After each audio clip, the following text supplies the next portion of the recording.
அப்ப 30 வருடத்துக்கு முன்னாடி இருந்த மாதிரியே ஒருத்தர் இருக்கிறாரு. எந்த நோயும் கிடையாது, பிபி கிடையாது, சுகர் கிடையாது, எதுவும் கிடையாது. அது மட்டும் இல்ல, அவர் வந்து இங்க ஏதாவது பயிற்சிக்கு வந்தாருன்னு வச்சுக்கோங்க, நீங்க மத்தியானம் எனக்கு லஞ்ச் ப்ரொவைட் பண்ணீங்கன்னா முதல் ஆளா அவர் சாப்பிட மாட்டார். சாப்பிட்டுங்க, அப்புறம் நான் அப்புறம் யாராவது நீங்க எல்லாம் ஒருத்தர் இருந்தா போயிட்டு அந்த பாயெல்லாம் எங்கேயாவது அங்கங்க கிடந்து எடுத்து பாயெல்லாம் வச்சு போட்டு அடுத்த வேலை வகுப்புக்கு தேவையான வேலையை அவரே செய்ய ஆரம்பிச்சார். அப்ப கிட்டத்தட்ட 35 வருடத்திற்கு முன்னால் எப்படி இருந்தாரோ அப்படி கண் தெரிகிறது, அப்படி காது கேட்கிறது, அப்படி பசிக்கிறது, அப்படி தூக்கம் வருகிறது. நமக்கெல்லாம் 30, எனக்கு கூட 35 வருஷத்துக்கு முன்னாடி இருந்த அளவுக்கு இருக்குன்னு சொல்ல முடியல. அப்ப நாமெல்லாம் இன்னும் கொஞ்சம் முயற்சி செய்ய இன்னும் 35 வருஷம் இருந்தோம்னா இருக்கும்னு நினைக்கிறேன். இன்னும் 35 வருஷம் கழிச்சு நம்மளை கேட்டா நம்ம கண்ணு தெரியுது, காது கேட்குது, பசிக்குது, இதெல்லாம் சொல்லுவோமா?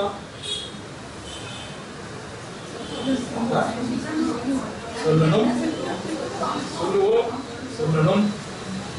அப்ப இதுக்கு 35 வருஷத்துக்கு முன்னாடி இருந்த மாதிரி இப்ப இருக்கிறோமா அப்படின்னா எனக்கே இல்லைன்னு தான் நான் ஃபீல் பண்றேன். அப்ப நானே பயிற்சி செய்யறது நம்ம நீங்க சொன்னீங்களா, நான் செய்யறதே 10 தான் நினைக்கிறேன்.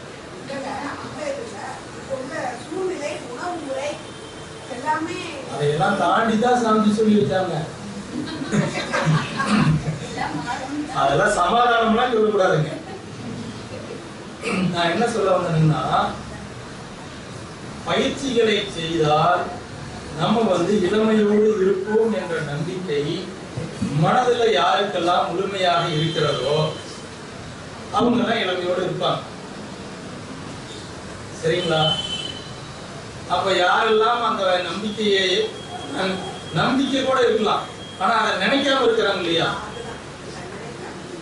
பயிற்சியை செஞ்சா இப்ப ஆசிரியர்களாக இருக்கிறவங்க அத்தனை பேரும் போய் நடத்தையில அந்த நீங்க காய்கறி செஞ்சீங்கன்னா இளமையோட இருப்பீங்கன்னு நடத்துறாங்க. அதனால உங்களுக்கு விஷயம் தெரியாது அப்படின்னு சொல்ல முடியாது. ஒரு வேளை காய்கறி செய்யும் போதும் நான் இதனால இளமை அடைகிறேன் மேபி நான் அப்படி நினைக்காம இருக்கலாம். நீங்க நினைக்கிறதுலாம் பேசத்தான் யோசனை வரும்.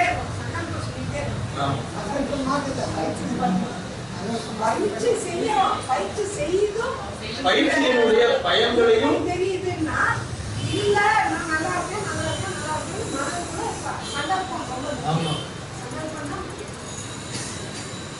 இப்ப சமீபத்திலங்க எல்லாம் ஒரு ஆர்வத்துக்காக NLP அப்படின்னு ஒரு சயின்ஸ் டெவலப் ஆயிட்டு, நியூரோ லிங்குஸ்டிக் ப்ரோக்ராம் அப்படின்னு.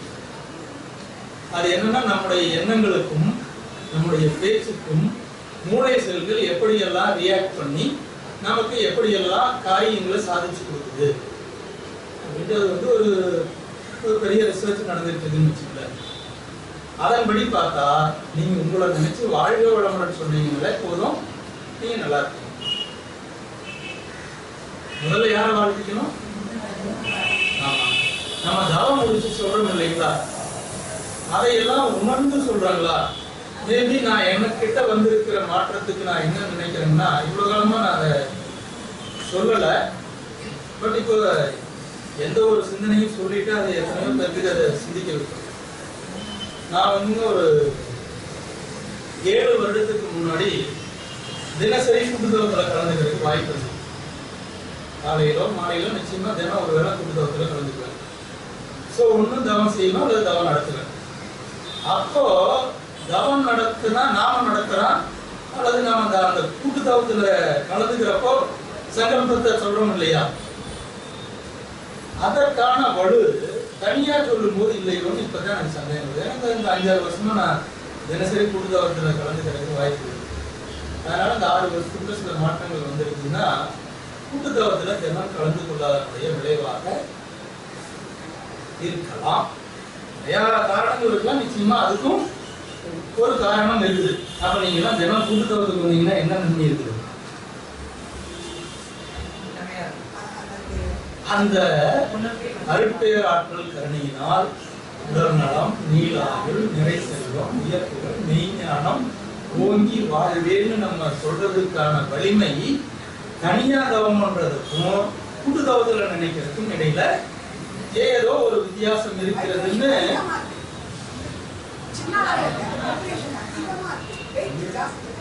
இருக்குதுன்னு தோணுது.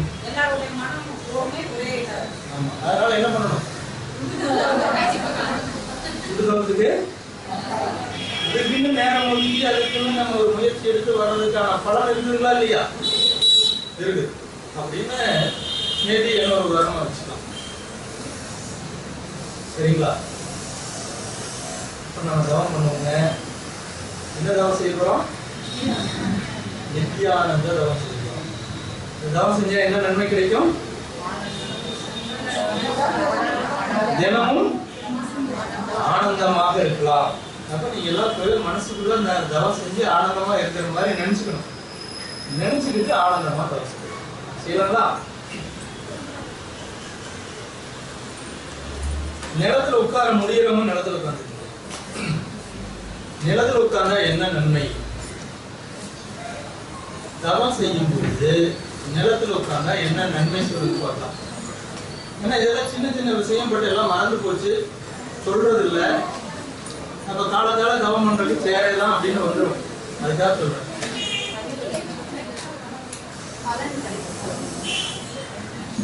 நிலத்துல உட்கார்ந்தா என்ன நன்மைன்னா நம்ம உடம்புல பாதி காலு இல்லையா? அப்ப நிலத்துல நீங்க சுகாசனத்துல உட்கார்ந்தீங்கன்னாலும் இடுப்பு கிட்ட வர்ற ரத்த குழாய் மடிக்கும். அப்ப இடுப்பு கிட்ட ஒரு பிரேக், முழங்கால ஒரு பிரேக். அப்ப அந்த மீதி ரத்தம் எல்லாம் எங்க போகும்? பிரெயினுக்கு போகும். அப்ப தவத்துல நீங்க நுழுகி போறதுக்கும் அந்த சட்டில் லெவல அடையாளம் கண்டுபிடிக்கிறதுக்கும் பிரெயினுக்கு நார்மலா இருக்கிறத விட பிளட் ஃப்ளோ அதிகம் வேண்டும். அப்ப எது நல்லது? இது என்னது?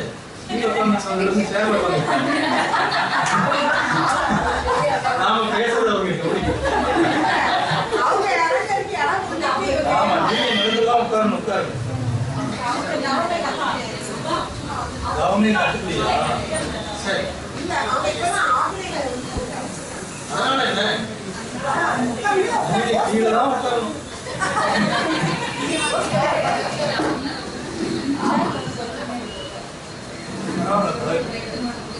மனசுல இருக்குல்ல, நம்ம ஒரு நாள் இப்படி போந்தோம், அவங்க கீழே உட்கார சொன்னாங்க, ரெக்கார்ட் ஆகிருந்தாங்க.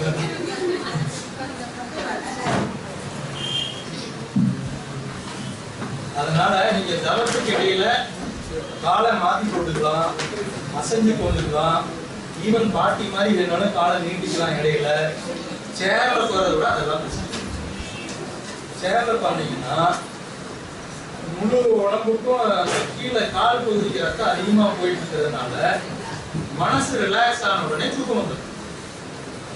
இப்ப கவர்மெண்ட் தூங்குமா? அப்ப தவத்தில் நிறைய பேர் தவத்துல தூங்குறாங்க. தவத்தில் நான் கூட தூங்குறேன்னு நினைக்கிறேன். அப்ப தவத்துல தூங்காம இருக்கணும்னா என்ன பண்ணணுங்க? தரையில உட்காந்து தவம் பண்ணணும். சேர்ல உட்காந்து தவம் பண்ணா தூக்கம் வர்றதுக்கு வாய்ப்பு அதிகம். சரிங்களா?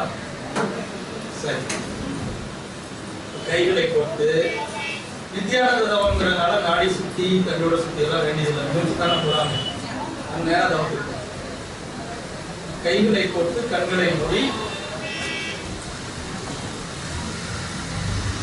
டென்ஷன் இல்லாம, இதான் சொல்லணும், உடம்பு எந்த பகுதியும் இறுக்கம் இல்லாமல் உடல் முழுவதையும் தளர்வாக வைத்துக் கொண்டு உட்கார்ந்துருங்க. இடையில கால் வலிச்சுன்னா காலை மாற்றி உட்காந்துருங்க. ரொம்ப அசைச்சிக்கலாம், அதுல எல்லாம் தப்பு. வாழ்க்கை வளமுடன்.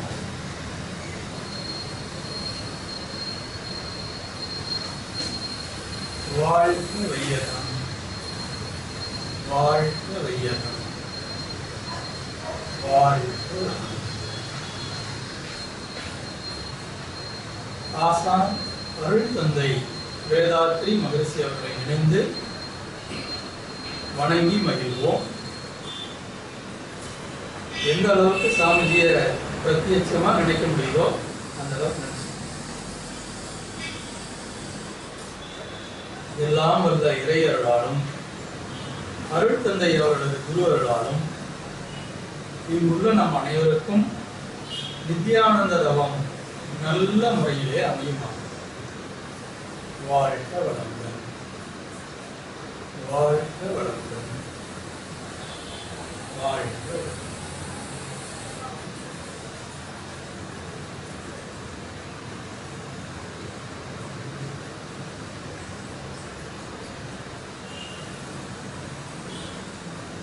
வாழ்க வையகம். வாழ்க வையகம். வாழ்க குரு வாழ்க. குருவே நாம் அமர்ந்துள்ள இந்த அறிவுத்திருக்கோயில் முழுவதும் நல்ல தெய்வீக ஆற்றலே நிரம்பின. நாம் அமர்ந்துள்ள இந்த அறிவுத்திருக்கோயில் முழுவதும் நல்ல தெய்வீக ஆற்றலே நிரம்பின. நாம் அமர்ந்துள்ள இந்த அறிவுத்திருக்கோயில் முழுவதும் நல்ல தெய்வீக ஆற்றலே நிரம்பின. அருட்பேராற்றல் உடலிலும் உயிரிலும் அலை அலையாக பாய்ந்து நிரம்புவதை உணர்வோம்.